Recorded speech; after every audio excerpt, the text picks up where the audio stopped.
ولی دکنی کی غزل، وہ نازنی ادا میں اعجاز ہے سراپا، خوبی میں گل رخاں سو ممتاز ہے سراپا۔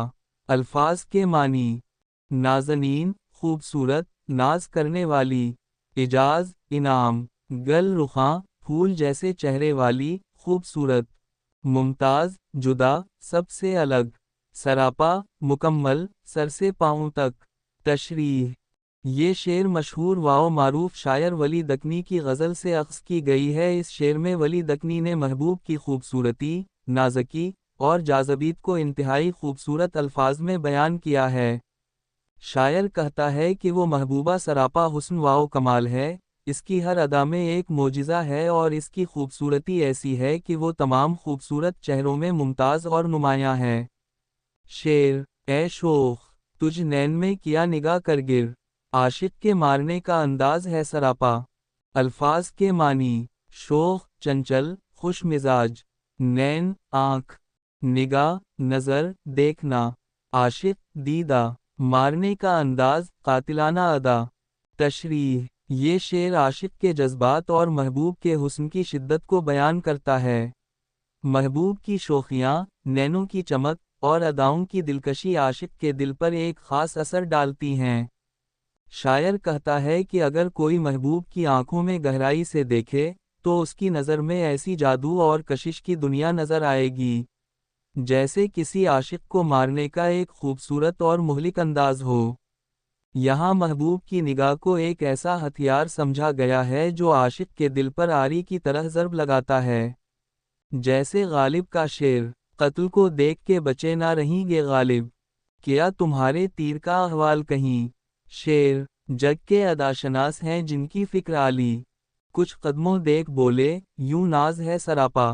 معنی، جگ دنیا، اداشناس وہ لوگ جو خوبصورتی کو پہچانتے ہیں، فکر عالی بلند سوچ یا اعلیٰ دماغی سطح، ناز ہے سراپا پورا وجود ناز و انداز کا پیکر ہے۔ کچھ قدموں دیکھ بولے تھوڑا سا چلنے کا انداز دیکھ کر ہی کہہ دیا۔ تشریح، شاعر کہتا ہے کہ دنیا کے جو صاحب ذوق اور اداشناس لوگ ہیں، جن کی فکر اور سوچ بلند ہے، وہ صرف چند قدموں کا انداز دیکھ کر ہی یہ پہچان لیتے ہیں کہ سامنے والا پورا وجود سراپا ناز ہے، یعنی اس کا ہر انداز، ہر حرکت، ہر ادا میں تکبر، حسن اور ناز کا رنگ جھلکتا ہے۔ یہ شعر اس بات کی عکاسی کرتا ہے کہ حسن اور وقار کا انداز صرف چہرے سے نہیں، بلکہ حرکات و سکنات، چلنے کے انداز اور شخصیت کے برتاؤ سے ظاہر ہوتا ہے۔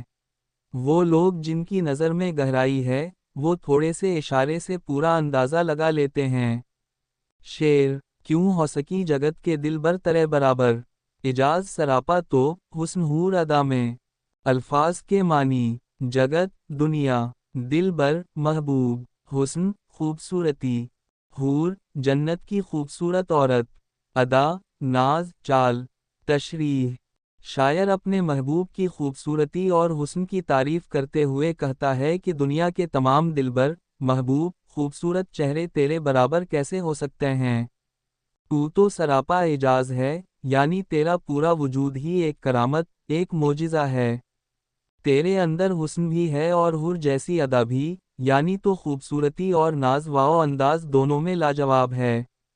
شعر، گاہے اے عیسوی دم یک بات لطف سو کر، جاں بخش مجھ کو تیرا آواز ہے سراپا۔ مشکل الفاظ کے معنی، گاہے کبھی، بعض اوقات، عیسوی دم حضرت عیسیٰ علیہ السلام کی وہ خاص صفت ہے کہ ان کے دم سے مردے زندہ ہو جاتے تھے۔ لطف نرمی محبت، جاں بخش زندگی بخشنے والا۔ تشریح، حضرت عیسیٰ کی وہ خاص صفت ہے کہ ان کے دم سے مردے زندہ ہو جاتے تھے۔ شاعر اس شعر میں محبوب یا کوئی بلند ہستی سے مخاطب کہہ رہا ہے کہ تمہاری باتوں میں بھی وہی اثر ہے، تمہاری آواز سننا میرے لیے گویا نئی زندگی پانے کے مترادف ہے۔ جس طرح حضرت عیسیٰ کا کلام زندگی بخشنے والا ہے، کبھی تو ایک بات محبت سے کہہ دے، تیرے آواز کی مٹھاس اور لطف میرے لیے جان بخش ہے، کیونکہ تیری آواز مکمل طور پر روح کو تازگی دینے والی ہے۔ شعر، مجھ پر ولی ہمیشہ دلزار مہربان ہے، ہر چند حسب ظاہر تناز ہے سراپا۔ مشکل الفاظ کے معنی، دل زار غمزدہ دل، مہربان شفقت کرنے والا، حسب ظاہر جو ظاہر طور پر دکھائی دے، تناز نخرے دکھانے والی، تشریح شاعر کہتا ہے کہ میری محبوبہ بظاہر یعنی ظاہر میں تو بہت نخرے والی، تناز اور اداؤں سے بھرپور نظر آتی ہے، لیکن دل سے وہ مجھ پر ہمیشہ مہربان رہی ہے، خاص طور پر میرے غمزدہ دل پر۔ گویا اس کے ظاہری نخروں کے پیچھے ایک نرم دل اور محبت چھپی ہوئی ہے۔